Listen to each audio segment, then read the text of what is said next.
Amado Dios y Padre eterno, gracias por tu inmenso amor hacia nosotros. Perdona nuestros pecados, en el nombre de Jesús. Amén.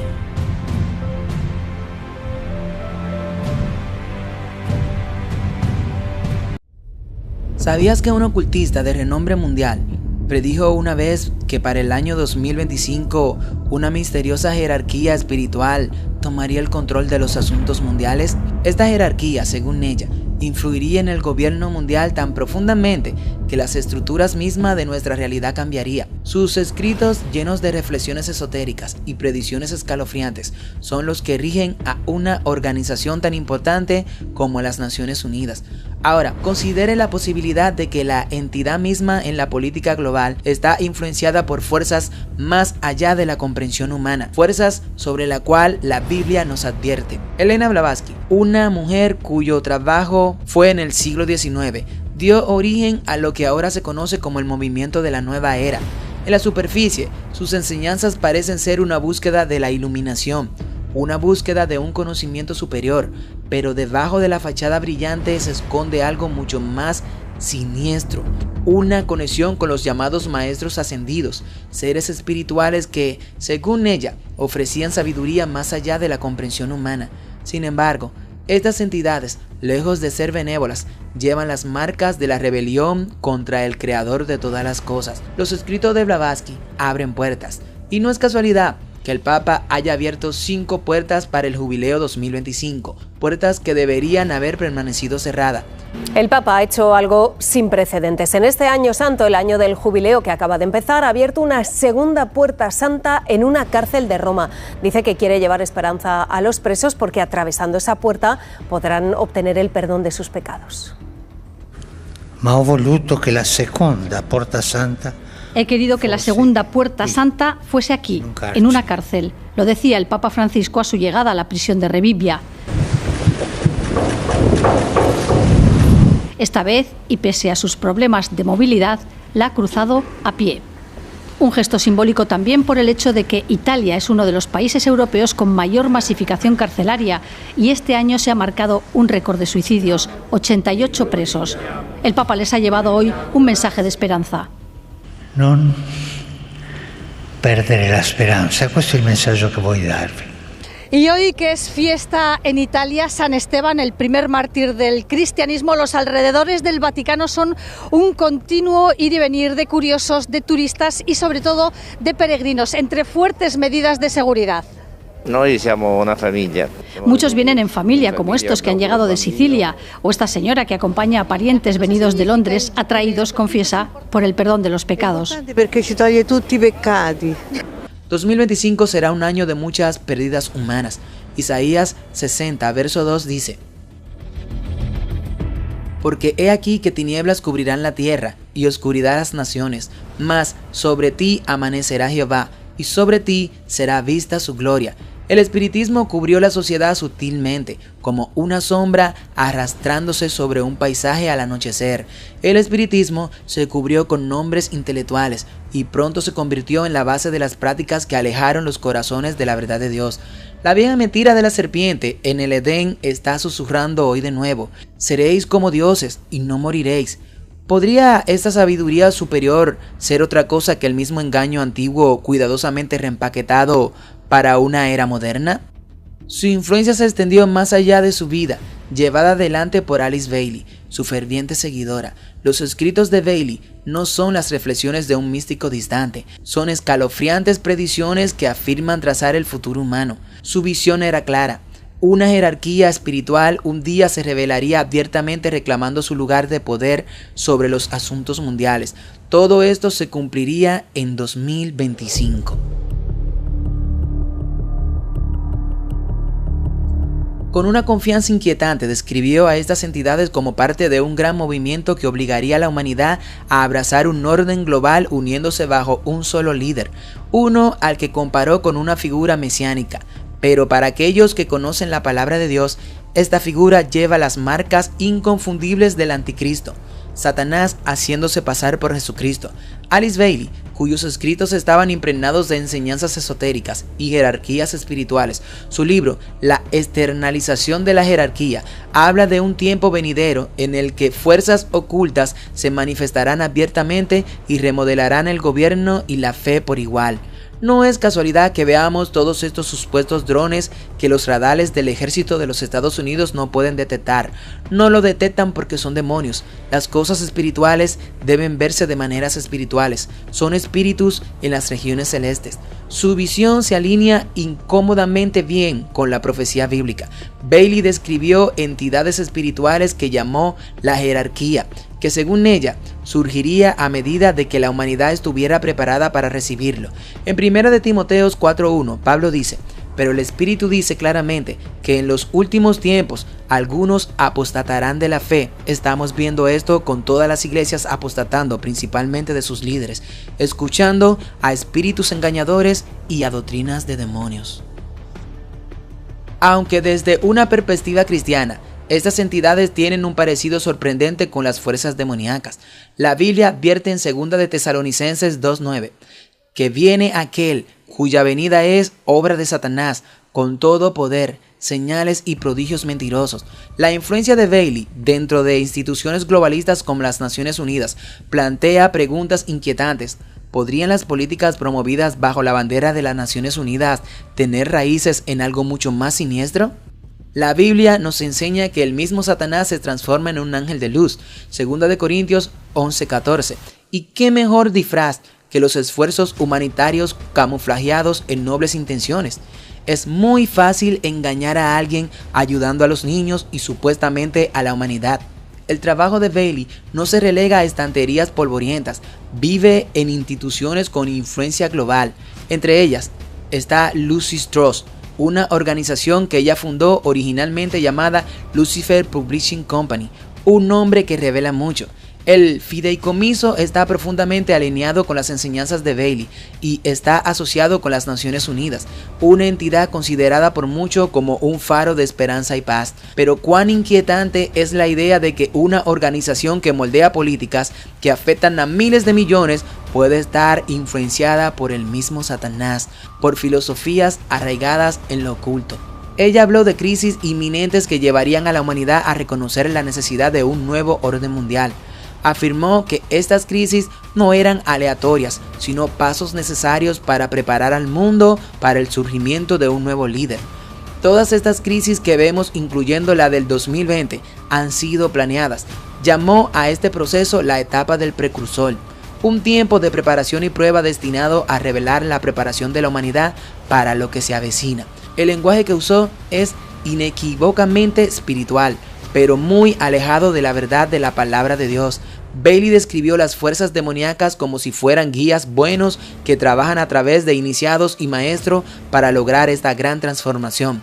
Los iniciados son los cantantes, deportistas y políticos y muchos otros que mantienen a la humanidad distraída, entretenidas en su mundo.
Los maestros son los masones de alto grado, sociedades secretas y su sede principal, el Vaticano, donde Satanás le dio su poder y su asiento a la bestia.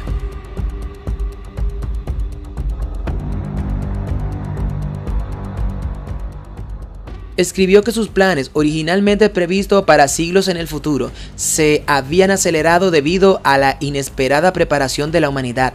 En el año 2025, ella y muchas profecías, en especial la de los mayas y los escritos del Mar Muerto, dicen que marcará un punto de inflexión, la Asamblea General de la Jerarquía, una reunión de estas entidades para poner en marcha sus planes. La Biblia nos advierte de tales esquemas. Habla de Satanás como un engañador que se disfraza de ángel de luz. Qué apropiado entonces que la jerarquía espiritual de Bailey se alinee con esta descripción. El enemigo no viene abiertamente con cadenas y sombras y cachos, viene con promesas de iluminación, con unidad de progreso, pero su objetivo final es el mismo que siempre ha sido: llevarse todo lo que él pueda porque sabe que le queda poco tiempo, y alejar la humanidad del verdadero Dios y acercarla a un falso, donde el mismo Satanás va a imitar a Jesús. Los escritos de Bailey están plagados de frases que hacen eco de este engaño. Ella describió el logo planetario, un término que se usa para referirse a Satanás como si fuera una figura de autoridad divina. Escribió sobre cambios en el gobierno, la religión y la educación que se alinearán con este nuevo orden. Sus palabras gotean con una confianza nacida no de la verdad, sino de un engaño calculado. ¿Podría ser que sus predicciones no fueran simplemente las fantasías de un místico, sino ideas sobre el plan de Satanás para establecer su reino falso en la tierra?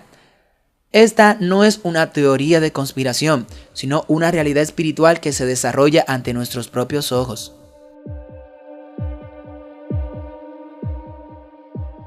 La Biblia nos dice que en los últimos días vendrán tiempos peligrosos. Advierte de un mundo engañado, atraído a un falso sentido de seguridad y unidad bajo el disfraz de la paz, porque cuando digan paz y seguridad, entonces vendrá sobre ello destrucción repentina.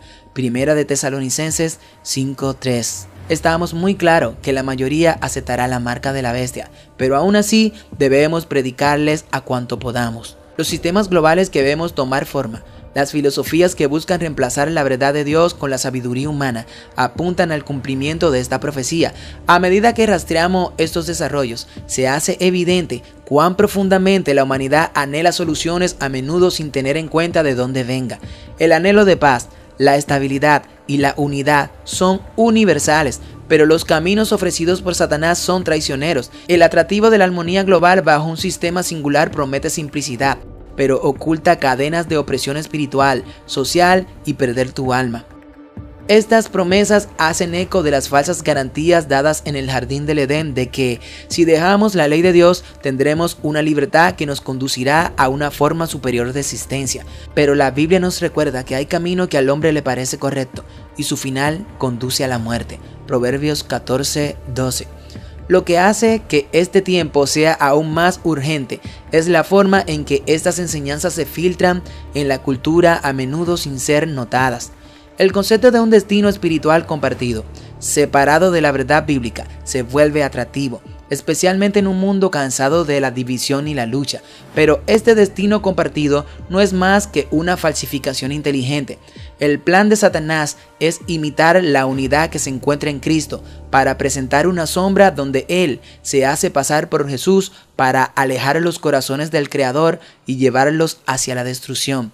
Las fuerzas demoníacas que Bailey describió no trabajan abiertamente, operan sutilmente alineando las circunstancias e ideologías para cambiar el enfoque de la humanidad. Usan las crisis como catalizadores, como Bailey predijo, para impulsar a las personas a aceptar un nuevo orden mundial.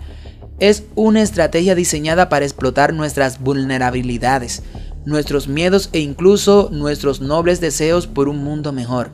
Las advertencias de la Biblia sobre el anticristo hablan directamente de un líder que parecerá resolver los problemas del mundo, pero exigirá una lealtad a su día del sol, que desafía la ley de Dios, donde el cuarto mandamiento tiene la firma del verdadero Dios. El engaño no solamente se limita a instituciones y líderes, es profundamente personal, llegando a los corazones de los individuos. La batalla es espiritual y se libra no solo a escala global, sino también dentro de cada uno de nosotros. El objetivo de Satanás es reemplazar la confianza en Dios con la confianza en los sistemas humanos. Es por eso que la vigilancia es crucial. Somos vigilantes del Altísimo. La Escritura nos insta repetidamente a estar atentos para probar los espíritus y probar si vienen de Dios a través de la Biblia. Primera de Tesalonicenses 5:21. Las señales se vuelven más claras cada día. Tenemos estos ovnis vistos cada vez más, estos portales de la compañía CERN y estas 5 puertas demoníacas que el Papa Francisco abrió.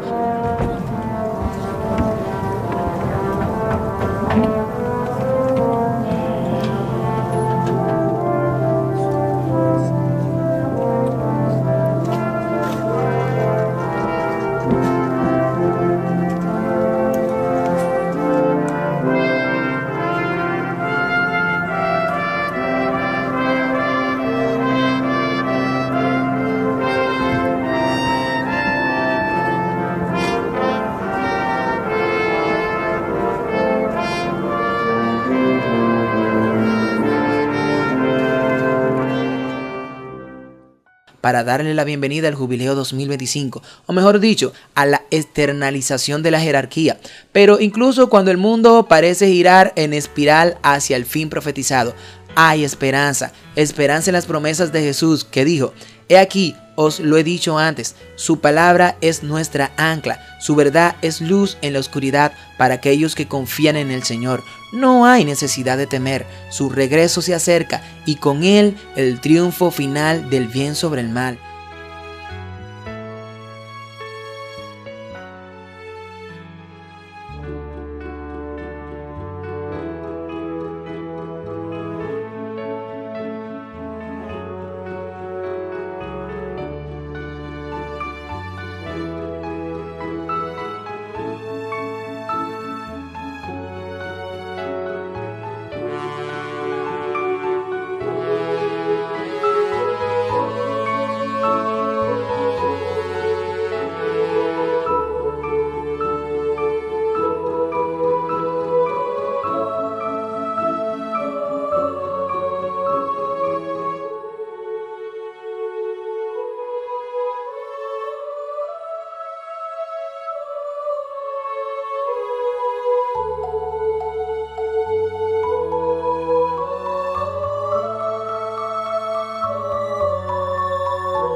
Hay susurros en las sombras inquietantes de un plan aterrador, un esfuerzo calculado para reducir la población mundial. El solo pensamiento envía escalofríos por la columna vertebral. ¿Podría estar sucediendo realmente algo así? Algunos dicen que es solo una especulación, que es material de teorías de conspiración, pero las revelaciones recientes arrojan una sombra más oscura sobre estos temores. Entre las predicciones más escalofriantes proviene de Digger.com, una fuente vinculada a un grupo de la CIA. Esta entidad, afiliada a una inteligencia muy respetada, ha pintado un panorama sombrío para el futuro cercano. Dentro del 2025 se espera que ciertas naciones occidentales enfrenten reducciones drásticas en la población, con Estados Unidos liderando el descenso. Según Digger, un asombroso 78% de la población de Estados Unidos podría desaparecer en pocos meses. A Alemania no le irá mucho mejor, con pronósticos que muestran que solo un tercio de su gente permanecerá. En el Reino Unido, Australia, Japón y Dinamarca enfrentan descensos igualmente catastróficos, mientras que Italia y Francia podrían retener solo 2% de sus poblaciones. Estas cifras son muy específicas y profundamente inquietantes. Sugieren que las sociedades estables y seguras, muchas de ellas con fuertes raíces cristianas y siglos de herencia cultural, podrían enfrentar un colapso sin precedentes. ¿Cómo podría ocurrir tal devastación? ¿Qué fuerzas están trabajando detrás de estas proyecciones? Apocalipsis 11:8 dice: sus cadáveres quedarán tendidos en las calles de la gran ciudad donde fue crucificado su Señor, la cual en lenguaje figurado se llama Sodoma y también Egipto. ¿Quién puede decir que no vivimos en los tiempos de Sodoma y Gomorra con todas estas homosexualidad? ¿Quién puede decir que no estamos viviendo en Egipto? Egipto en la Biblia es símbolo del mundo. La mundanalidad está como nunca antes e incluso arropando a las iglesias.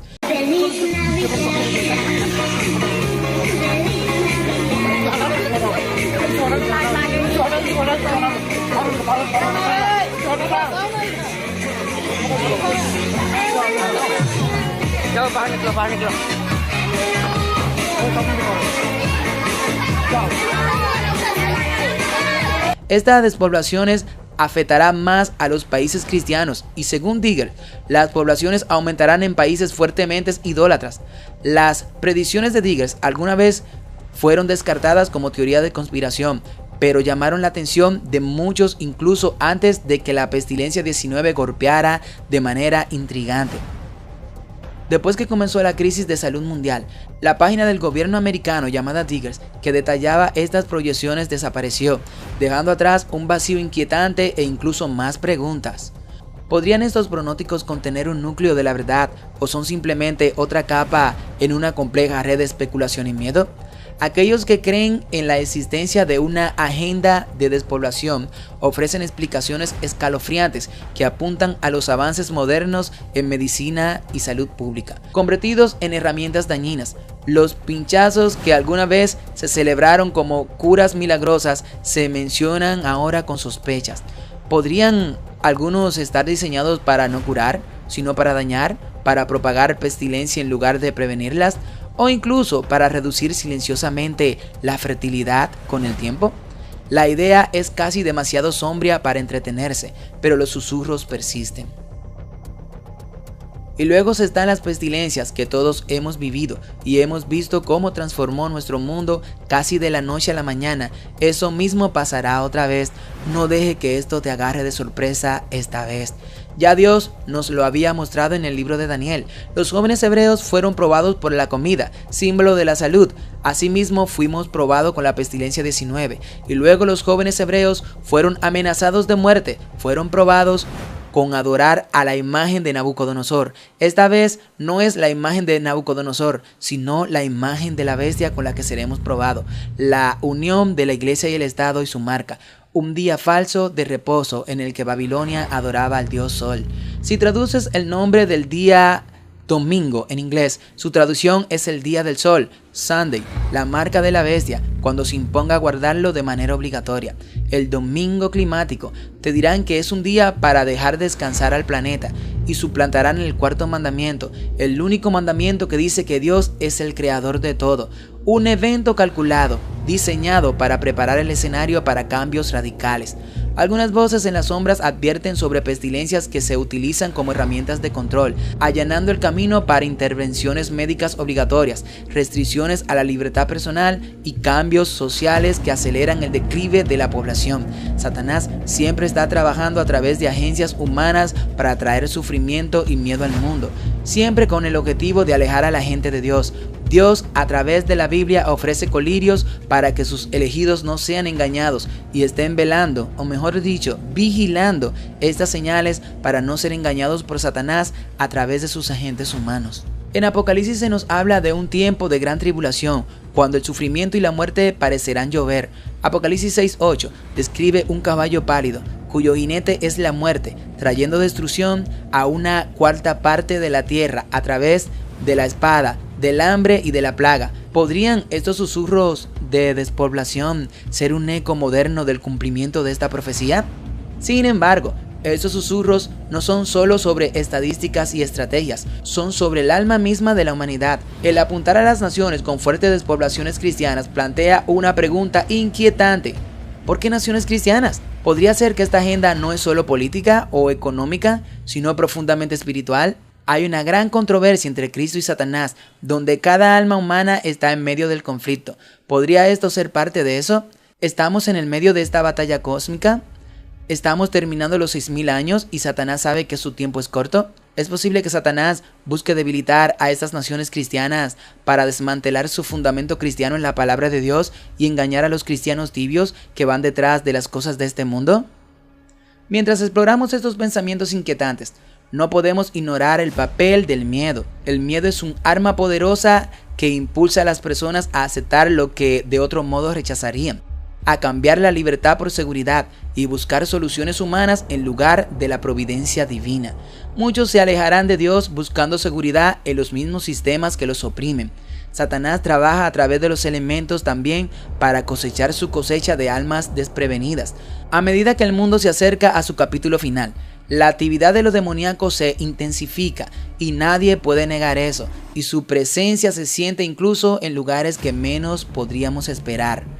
Mire a su alrededor y verá que incluso en las iglesias hay un enfriamiento fatal y una apostasía abierta. Mire el sutil aumento casi imperceptible del oculto en la cultura popular. Lo que una vez estuvo oculto en las sombras, ahora baila a la luz del día, entretejido en películas, libros y músicas. Prácticas que una vez fueron rechazadas como peligrosas en muchas iglesias, ahora se aceptan como inofensivas. Incluso los cristales de moda prometen curación, el yoga y los horóscopos afirman guiar y las fuerzas espirituales se hacen pasar por herramientas para el empoderamiento. Pero estas no son meras novedades, son los ecos de una antigua batalla. Una batalla que se desata no solo por el mundo, sino por tu propia alma. Las escrituras nos advirtieron de esto. Hablaban de un tiempo en el que las fuerzas de la oscuridad desdibujarían las líneas entre la realidad y la ilusión, atrayendo a los incautos a sus trampas.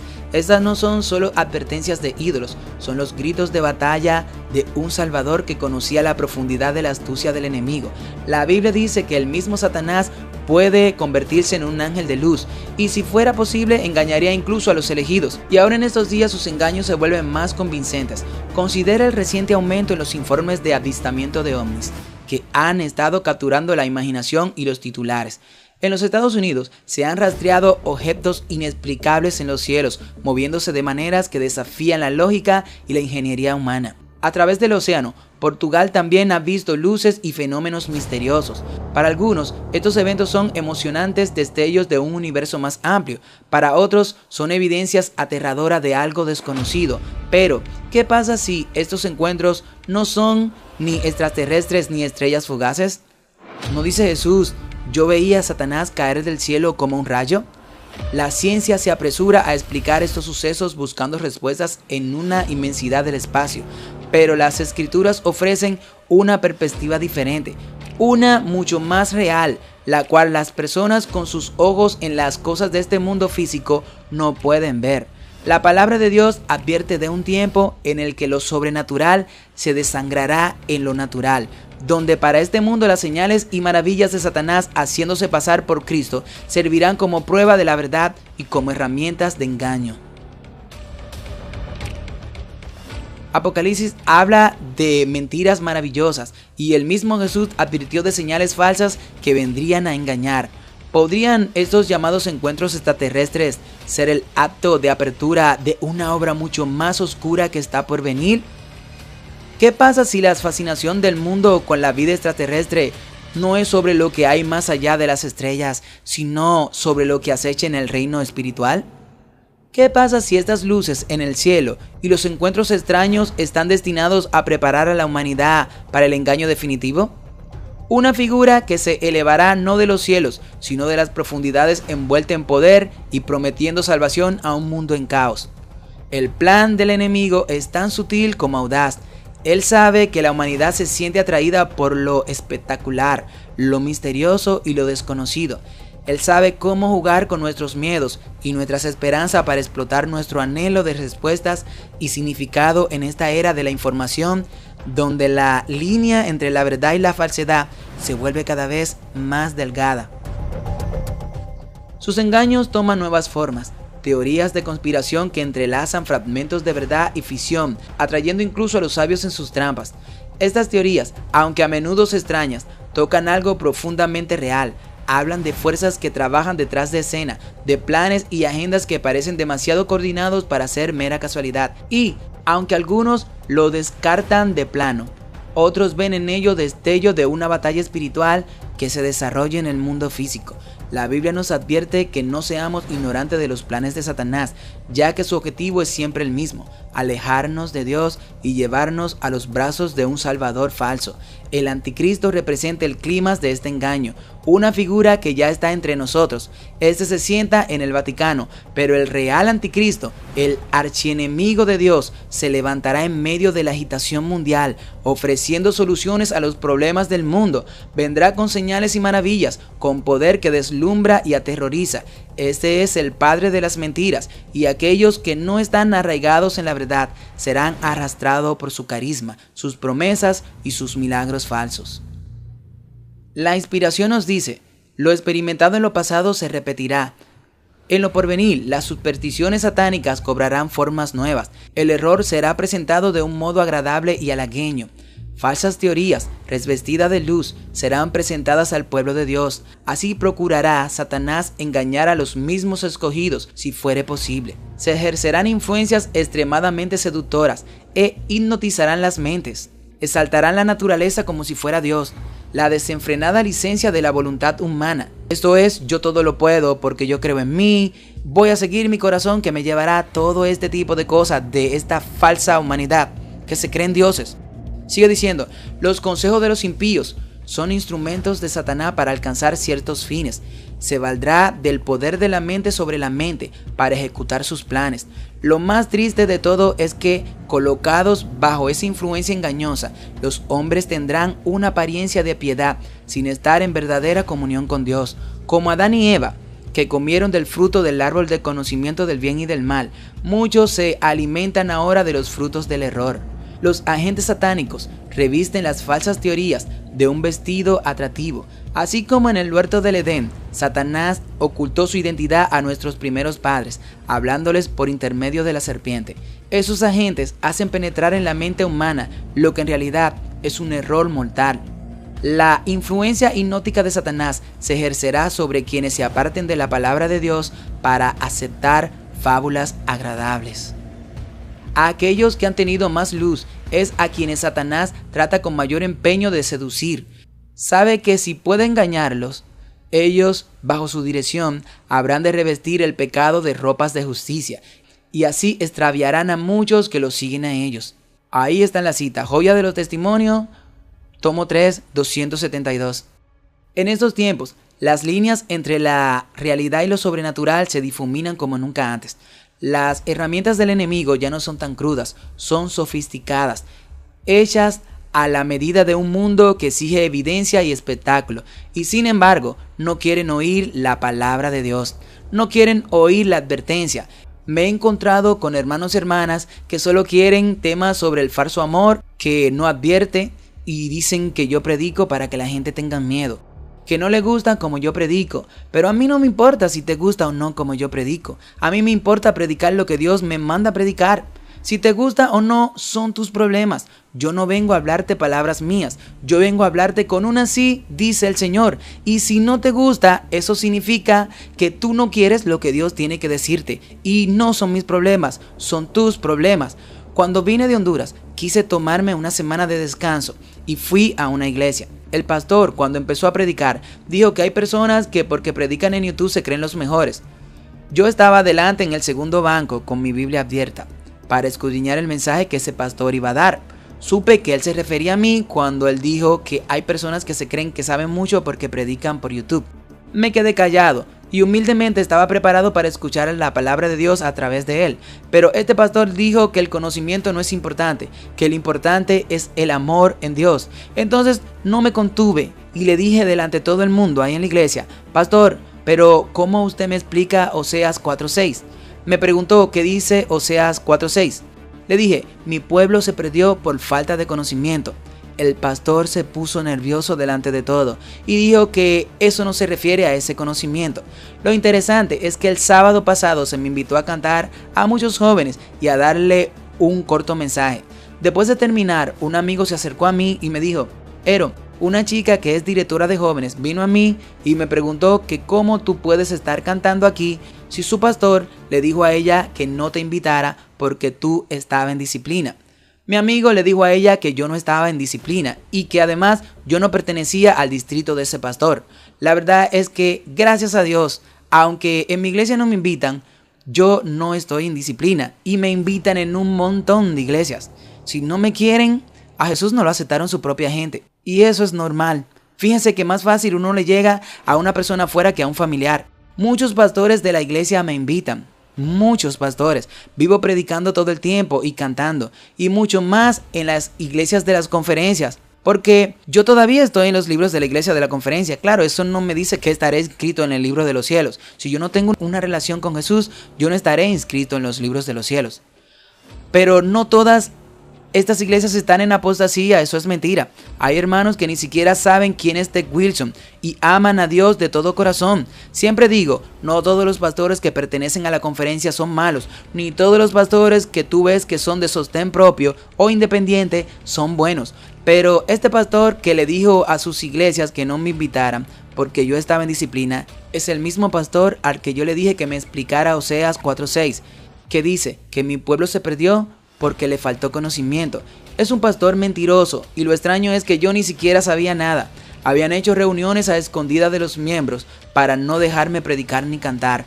Los miembros de ese distrito constantemente me preguntan cuándo voy a cantar o predicar en sus iglesias, ya que son personas que viven por mi barrio y me quieren mucho. Pero este pastor, sin yo saber nada, reunió a su junta y me pusieron una disciplina sin que yo ni siquiera perteneciera a ese distrito. Mi amigo le explicó a la directora de jóvenes y le dijo que es mentira de ese pastor. Yo pertenezco a la iglesia central de mi ciudad y yo no estoy en disciplina en mi iglesia, que yo sepa. Le doy gracias a Dios que son más los que me invitan a predicar que lo que dicen que yo no le gusto. Estoy claro que yo no vengo a gustarle a nadie. Y estoy claro que el mensaje que llevo, el mensaje de los 3 ángeles, el mensaje de la verdad presente, el mensaje de advertencia, a salir del pecado, a dejar el liberalismo, a buscar a Cristo de todo corazón, no es un mensaje popular, porque todo el mundo quiere seguir en el mundo y estar en la iglesia al mismo tiempo. Y yo sé que es el mensaje que Dios tiene para ellos el que no les gusta. Quieren que le digan lo que quieren oír y no lo que Dios tiene que decirle. Son como el sacerdote Pasur, que odiaba a Jeremías porque Jeremías no le profetizaba las cosas que ellos querían. Leamos Jeremías 20 del 1 al 6.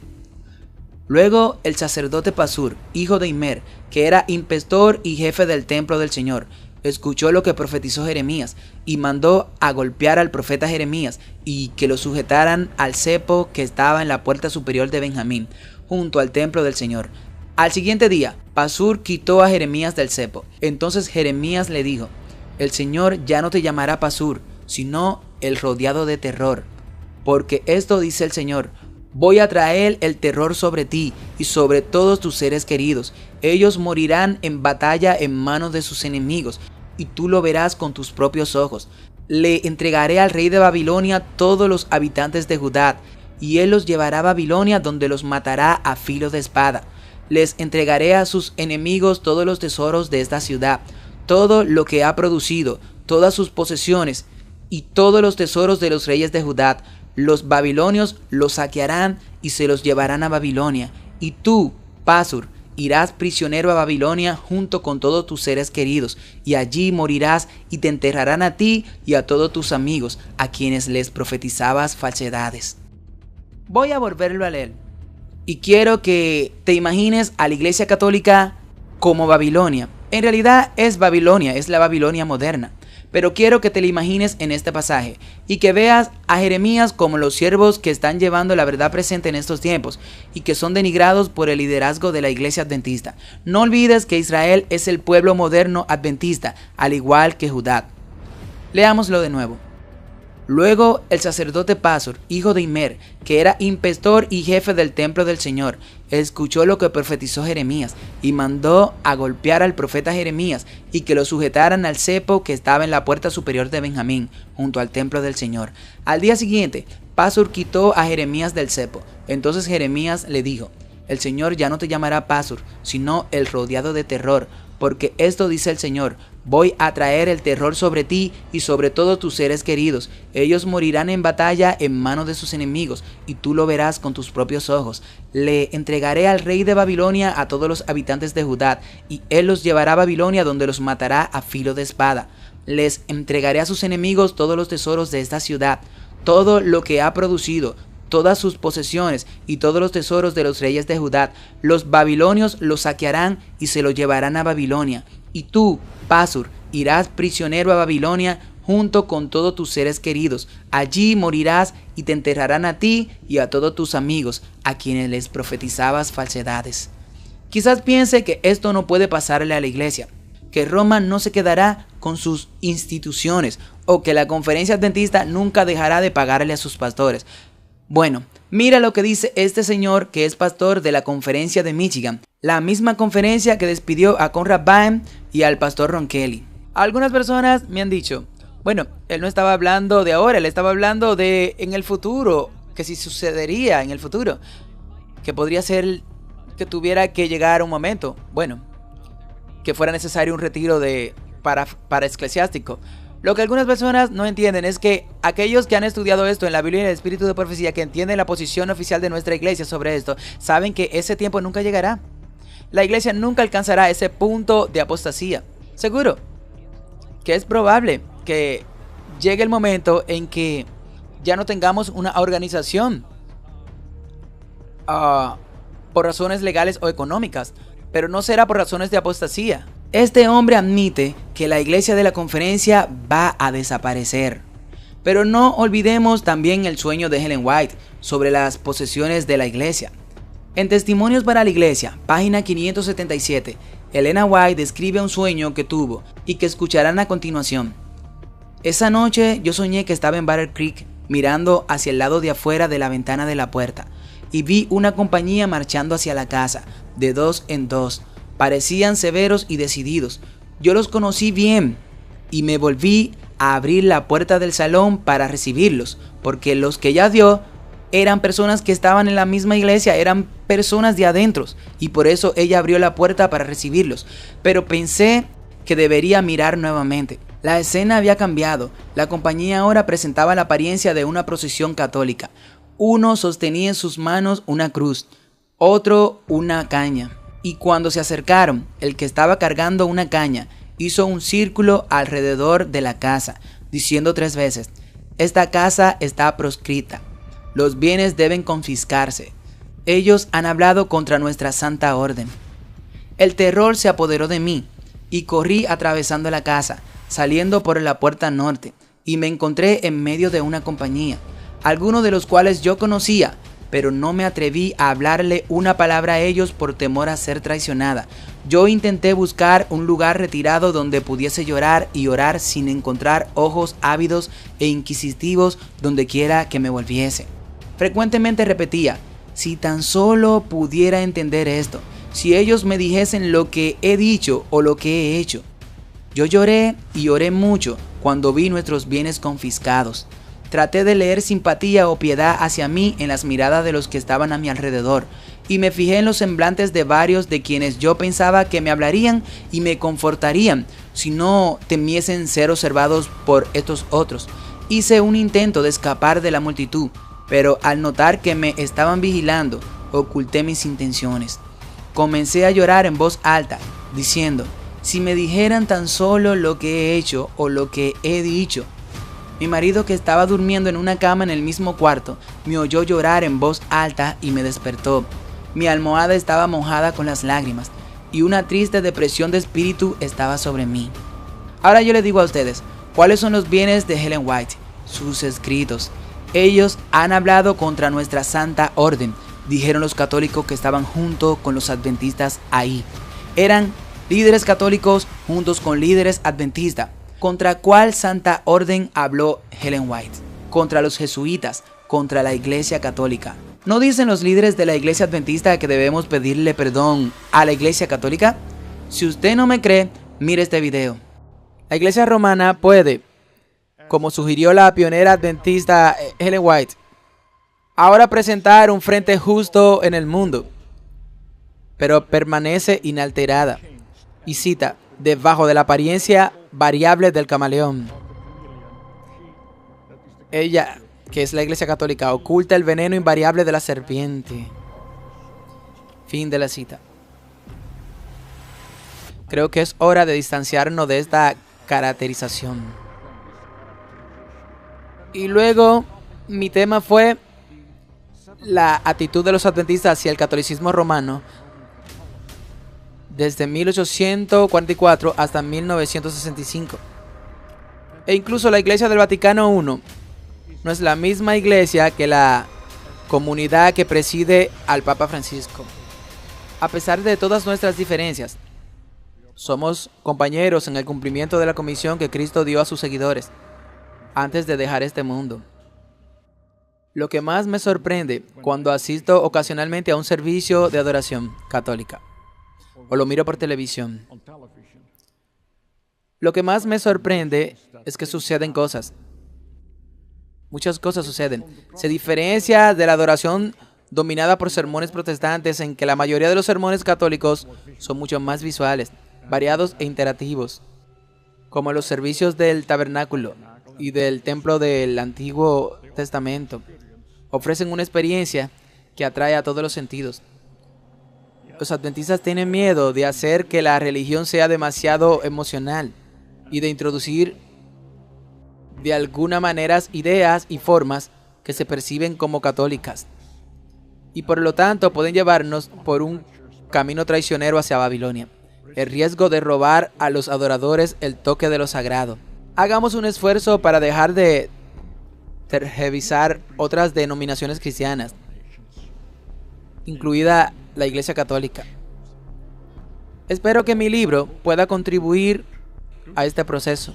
Tal vez podamos en algún momento futuro decidir que realmente debemos pedir perdón por las muchas cosas, por las muchas veces que hemos acusado a los creyentes católicos, y en particular a la Iglesia Católica, por ignorancia o de manera que definitivamente no eran cristianas.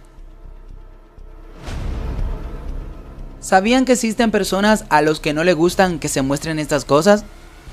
Son gentes que no conocen a Dios y tienen su denominación como un partido político. No quieren que el pueblo de Dios se entere de las abominaciones que hacen sus líderes. Pueden ver lo que está mal y como quiera lo defenderán. Algunos guardarán silencio y no saben que delante de Dios ya están otorgando. Dios lo ve como si estuvieran en contra. Ellen White, inspirada por el Espíritu Santo, escribió en el libro El conflicto de los siglos lo siguiente de los jesuitas. Pasados los primeros triunfos de la Reforma, Roma reunió nuevas fuerzas con la esperanza de acabar con ella. Entonces fue cuando nació la Orden de los Jesuitas, que iba a ser el más cruel, el menos escrupuloso y el más formidable de todos los campeones del papado, libres de todo lazo terrenal y de todo interés humano, insensibles a la voz del afecto natural, sordos a los argumentos de la razón y a la voz de la conciencia. No reconocían los miembros más ley, ni más sujeción que la de su orden, y no tenían más preocupación que la de extender su poderío. El Evangelio de Cristo había capacitado a sus adherentes para arrostrar los peligros y soportar los padecimientos, sin desmayar por el frío, el hambre, el trabajo o la miseria, y para sostener con denuedo el estandarte de la verdad frente al potro, el calabozo o la hoguera. Para combatir contra estas fuerzas, el jesuitismo inspiraba a sus adeptos un fanatismo tal que los habilitaba para soportar peligros similares y oponer al poder de la verdad todas las armas del engaño. Para ellos ningún crimen era demasiado grande, ninguna mentira demasiado vil. Ustedes saben que Donald Trump es un jesuita. Él estudió en una universidad jesuita. Muchas personas me dicen Donald Trump no está con todo esto del proyecto 2025, pero las personas tienen que entender que Donald Trump es un actor y a la vez es un político. No crea en un actor ni crea en un político. Y sigue diciendo, ningún disfraz demasiado difícil de llevar, ligados por votos de pobreza y de humildad perpetuas. Estudiaban el arte de adueñarse de la riqueza y del poder para consagrarlos a la destrucción del protestantismo y al restablecimiento de la supremacía papal. Al darse a conocer como miembros de la orden, se presentaban con cierto aire de santidad, visitando las cárceles, atendiendo a los enfermos y a los pobres, haciendo profesión de haber renunciado al mundo, lo mismo que la ONU, y llevando el sagrado nombre de Jesús, de aquel que anduvo haciendo bienes, pero bajo esta fingida mansedumbre ocultaban a menudo propósitos criminales y mortíferos.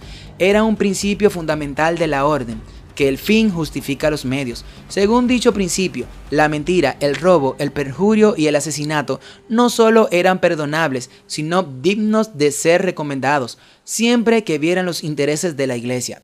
Con muy diversos disfraces se introducían los jesuitas en los puestos del Estado, elevándose hasta la categoría de consejeros de los reyes y dirigiendo la política de las naciones. Se hacían criados para convertirse en espías de sus señores, establecían colegios para los hijos de príncipes y nobles y escuelas para los del pueblo, y los hijos de padres protestantes eran inducidos a observar los ritos romanistas. Toda la pompa exterior desplegada en el culto de la Iglesia de Roma se aplicaba a confundir la mente y ofuscar y embaucar la imaginación, para que los hijos traicionaran aquella libertad por la cual sus padres habían trabajado y derramado su sangre.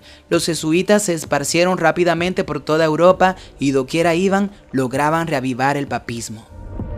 Para otorgarle más poder, se expidió una bula que restablecía la Inquisición. No obstante, el odio general que inspiraba, aún en los países católicos, el terrible tribunal fue restablecido por los gobernantes obedientes al Papa, y muchas atrocidades terribles para cometerse a la luz del día volvieron a perpetrarse en los secretos y oscuros calabozos. En muchos países, miles y miles de representantes de la flor innata de la nación, de los más puros y nobles, de los más inteligentes y cultos, de los pastores más piadosos y abnegados, de los ciudadanos más patriotas e industriosos, de los más brillantes literatos, de los artistas de más talentos y de los artesanos más expertos, fueron asesinados o se vieron obligados a huir a otras tierras. Eso está en Conflicto de los Siglos, página 249 al 250. ¿Se infiltraron los jesuitas en la iglesia adventista? Seamos sinceros, siendo que esta estrategia no es nueva, ¿no debería extrañarnos que esto esté sucediendo? Claro que están infiltrados hace tiempo en la iglesia adventista y en todas las iglesias que hay. Los judíos utilizaron esta técnica contra la iglesia cristiana en el primer siglo de esta era, y los apóstoles fueron enfáticos en denunciarlos. Gálatas 2:4. Y esto a pesar de los falsos hermanos introducidos a escondidas, que entraban para espiar nuestra libertad que tenemos en Cristo Jesús, para reducirnos a esclavitud. Segunda de Corintios 11, del 13 al 15. Porque estos son falsos apóstoles, obreros fraudulentos, que se disfrazan como los apóstoles de Cristo. Y no es maravilla, porque el mismo Satanás se disfraza como ángel de luz. Así que no es extraño si también sus ministros se disfrazan como ministros de justicia, cuyo fin será conforme a sus obras. Judas 4. Porque algunos hombres han entrado encubiertamente, los que desde antes habían sido destinados para condenación, hombres impíos que convierten en libertinaje la gracia de nuestro Dios y niegan a Dios, el único soberano, y a nuestro Señor Jesucristo. La iglesia primitiva enfrentó y rechazó a los infiltrados con éxito. Jesús elogia a la iglesia cristiana primitiva por rechazar a todo falso apóstol. Apocalipsis 2:2. Yo conozco tus obras y tu arduo trabajo y paciencia, y que no puedes soportar a los malos, y has probado a los que se dicen ser apóstoles y no lo son, y los has hallado mentirosos. Hay muchos que se dicen apóstoles en la iglesia y son mentirosos, especialmente ese pastor que estaba diciendo que yo estoy en disciplina. Elena White habla de los jesuitas como los campeones del papado. Las estrategias jesuitas son muchas. Aquí solo mencionaré algunas. ¿Y cuáles son los propósitos que tienen? Bueno, tienen como propósito desaparecer la espiritualidad y consagración entre todas las iglesias, no solo entre los adventistas, entre todo el mundo. Están infiltrados en todas las iglesias con este liberalismo y esta mundanalidad que hay hoy en día en todas las iglesias. Quieren desunir al rebaño. Buscan acercar a la iglesia adventista lo más posible a Roma con este ecumenismo. Impedir la predicación del mensaje de los tres ángeles. Prediquen el mensaje de los tres ángeles en su iglesia y verán que el pastor inmediatamente se pondrá en contra. No todos los pastores, porque a mí me invitan muchos pastores a predicar a su iglesia, Pero la gran mayoría no quieren que estas cosas se prediquen porque de arriba los líderes, los jesuitas líderes, ya le dieron órdenes de que no se predique sobre el mensaje de los 3 ángeles. Dice, lograr que la iglesia pierda la confianza en los libros del espíritu de profecía. Eso es claro, ya no predican sobre estos libros. Estos libros yo los leí en la pandemia cuando no era cristiano y fue lo que me indujeron a seguir a Cristo. Mas sin embargo, es una pena que entro a esta iglesia que supuestamente tiene estos libros y cuando voy a un culto ni siquiera mencionan nada que tenga que ver con estos libros. Estos libros que alzan la Biblia. Porque no es que estos libros quitan la Biblia para ponerse ellos. No, estos libros te mandan a leer la Biblia incluso más. Dice, preparar a la iglesia para que acepte el domingo como el día del Señor. Dice el espíritu de profecía, yo vi que la iglesia nominal y los adventistas nominales, no me crean a mí, miren la cita aquí. Spalding Magan Collection, página 1. Yo vi que la iglesia nominal y los adventistas nominales, como Judas, nos entregarán a los católicos para obtener su influencia para luchar contra la verdad.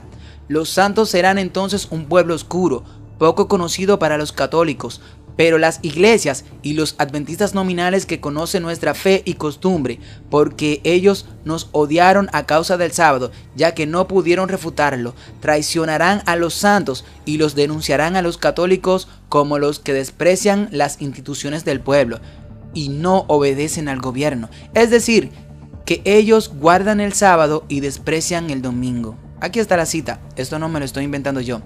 Ellen White dijo que Satanás trabaja en el núcleo de las oficinas de nuestra fe. Oigan esta cita, se la voy a repetir. Satanás trabaja en el núcleo de las oficinas de nuestra fe. Vaya a Testimonios, volumen 4, página 210. Hoy día, curas jesuitas están dando charlas a estudiantes en algunas de nuestras escuelas y universidades. Muchos hospitales adventistas están fusionándose con la iglesia católica. Nuestras iglesias se parecen cada vez más a las otras denominaciones.